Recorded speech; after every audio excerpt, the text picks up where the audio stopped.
Welcome back everybody, and what I'm going to be doing today, or this evening, is a Brecon Beacons bug out challenge.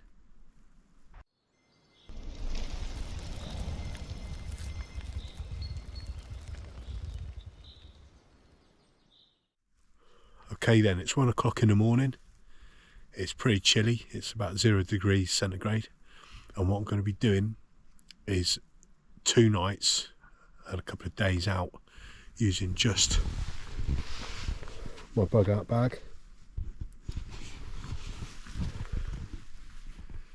and living out the contents of that for a couple of days in some harsh conditions. So unlike a lot of people that, you know, use their so-called bug out bags, they just get out of a car, walk a couple of steps and then get back in their car and bluff it, I'm going to be doing this for real, covering a few miles and actually just living out of everything that's contained within this bag. Okay then, so scenario is SHTF, whatever that means, you know, whether it's some sort of natural disaster, some sort of breakdown of society, an invasion, who knows, the aliens are landed and you've had to actually get away for some reason, whatever reason that is, and live out of your kit that you've got prepped in the back of your car. You know, you need to have at least 2 to 3 days worth of gear ready to throw on your back, I think, in a bug out bag, grab bag, whatever you want to call it. So I'm just going to do that for real. Okay then, so I've disembarked from my vehicle, I've got my bug out bag on, I've got at least 3 days worth of gear on my back now, and what I'm going to do is I'm going to find myself a bivvy spot for the night. I've got a couple of K from my drop off point to actually find a place to sleep for the night. I've picked a point off the map, so I've done a map recce, and then I'm going to basically find my way to that area without causing too much noise and light. Obviously I've got a red light on here so you can actually see what I'm doing on camera, otherwise I wouldn't have a light on whatsoever. So I'm just off to find my bivvy spot for the night. Okay then, so that's Basha set up for the night. I've actually gone for a hammock setup.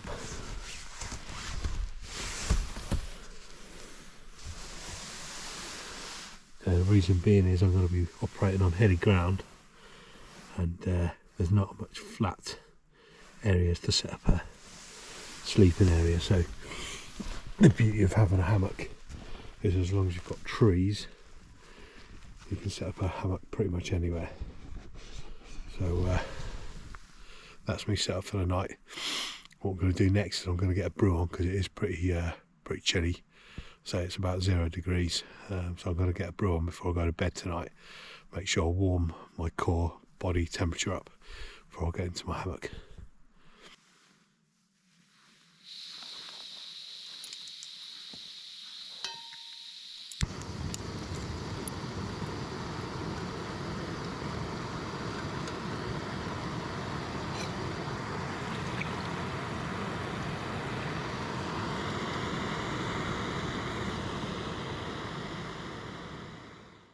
Okay, so that's me settled in my hammock, ready for the night, nice and comfy, and ready to get on the hills tomorrow. So this was my setup for the night last night. I've got a war bonnet outdoors, Minifly tarp, that's what that tarp is there, so that's my shelter. And attached to that I've got these TRC outdoors jungle knots. Okay, so that's held within that little mesh bag there. I'm going to be doing a review on them at some point. And underneath there I've got my hammock set up. So that's the Sea to Summit hammock, and that's really easy and quick to set up, and obviously gives me a nice comfortable night off the floor. I'm a big fan of hammock camping actually, or hammocks in general should I say. So there's my shelter, and that gives me some good protection from the weather. It did rain last night, nice and sunny this morning, but yeah, had a little bit of rain last night. Okay, it's about 7 o'clock in the morning now. I've been up a little while. I'm just going to start getting a grip of my admin. I'm going to pack down all my kit, all my shelter and stuff, get a brew and a scoff on, and then get on the route. Fairly chilly this morning, it's about -2, but once I get moving, I'm sure I'll warm up pretty soon. So this first part of my route takes me through some woodland. It's fairly sort of sparse in places though, so it's not, I'm gonna have to fight through any foliage, so that's pretty cool.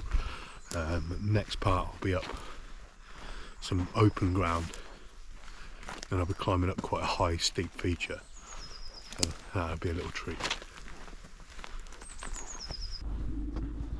So been going about 40 minutes now, sun's out, which is great, warming up now, just in time for me to start climbing up this this feature here.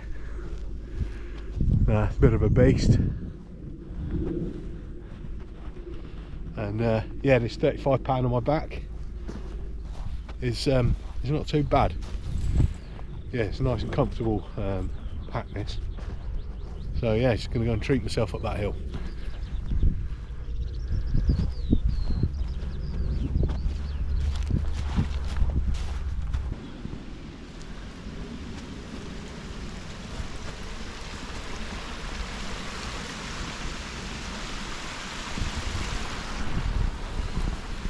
Nice little bit of scenery there. Just got to cross this little stream. Be careful on these slippery rocks.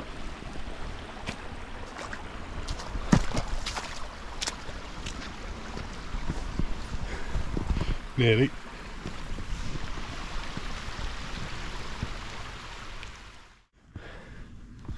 So about 3/4 of the way up this feature now. Just treating myself. Luckily, sun's out, no wind, no rain, so I can't complain too much. Beautiful views too. So that's me on top of that feature now. Just enjoying the view. Nice cool breeze. Yeah, check that out.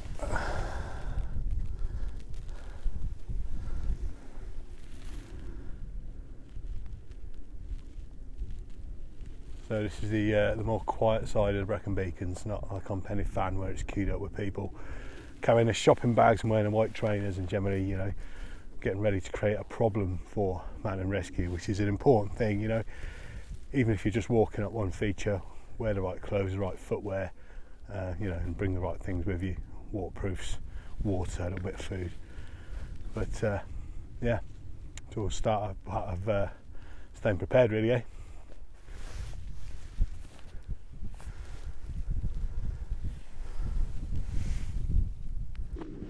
So on top of this ridgeline now, making good progress because the going's really good, and yeah, just enjoying the views, and also being outdoors, just being outdoors and getting away from all the sort of hassle of everyday life. It's good for your mental health, isn't it? So yeah, check that out. So I can make a good time now. The going's pretty good on this part of the route, good underfoot, and obviously the weather's pretty decent as well. But don't let this this sun fool you. It's actually pretty chilly as well. There's a good wind chill in the air. For example, have a look at this here. You see that ice there? Yeah, this is all still kind of got a semi sheet of ice on it. Yeah, so it is actually still pretty chilly, but yeah, amazing views. So after that sun I've had for most of the morning, it's now started snowing. You probably can't see on here, it's just light little bit of snow, but it just brings home the point of being absolutely prepared at all times. So don't start your walk off and thinking, yeah, it's going to be nice all day, even if the forecast is good. Make sure you're prepared for the worst weather you can imagine. So whether it's rain, wind, whatever, make sure you got the appropriate clothing, protection and kit for what you need for whatever you might encounter, okay?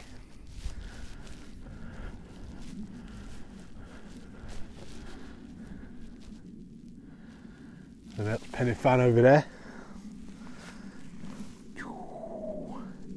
Just there. If you can see on the video, there's a little bit of snow still on the side of the hills there as well. So I'm coming down towards Windy Gap now, which is at the bottom of Cribbin, in between that and Fanny Big, and it's part of the Fan Dance route that you do on SAS selection, as it is SF selection now, and we also did it on my Pathfinder Carter too. So it's quite an iconic route, and yeah, challenging test of your fitness. So if you have a look around here, that low feature there, that's Windy Gap, and then you go from Penny Fan, which is the high feature, kind of behind the feature you can see, and then down this route here, that's the Roman road, all the way down quite a way before you turn around and come all the way back up again up the steep side of Penny Fan, around Cribbin there, and up the steep side of Penny Fan, and then back up. So 24 k's, quite a tough route. And I'll actually be conducting one of those with First in Events in May, so that's on the 15th of May. If anyone fancies it, come and test yourself, put yourself through one of the iconic SF selection routes, and yeah, so it's on the website if anyone wants to have a look, firstinevents.com, check it out.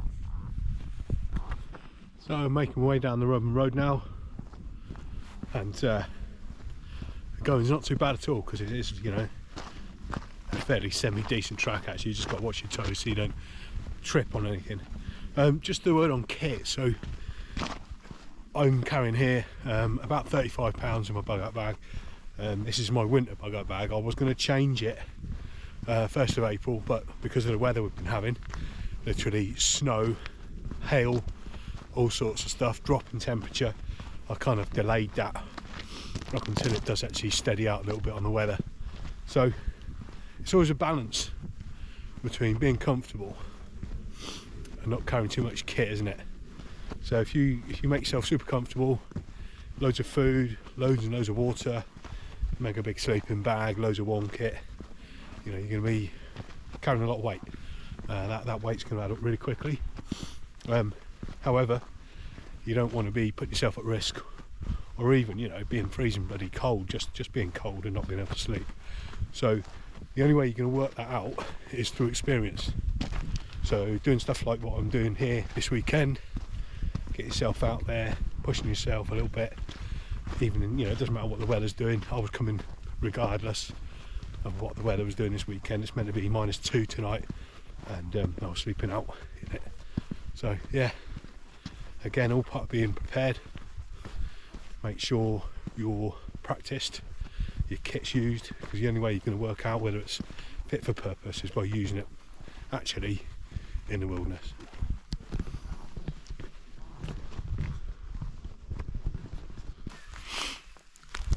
So I'm in the woods now, where I'm going to have my overnight stop.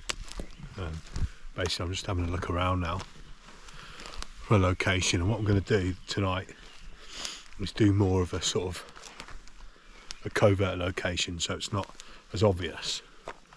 And I've found a little place here that's surrounded by fallen trees, so it's covered on 3 sides here, and I'm just going to whack my Basha up in this area here. You can see there that you've got natural cover, and anyone on those 3 sides aren't going to get to see you. Okay then, so that's my Basha up now. The highest point is about waist height on me, so it's relatively low. And just to show you, so that's obviously, this is the open end we're seeing here. I've stepped back probably less than 10 meters now, and if we look through from the other side, you can't really see it at all. And I'll keep walking around. So this is from the side, the flank, and I haven't added any camouflage yet, so you can just about make it out there. And from the other side you can't see it whatsoever because of that big fallen tree. So I'm going to take my folding saw. This is one of the ones that I've had made up recently. It's quite a solid bit of kit actually. I'm quite impressed with them. I'm going to start cutting some foliage to make some camouflage for this side.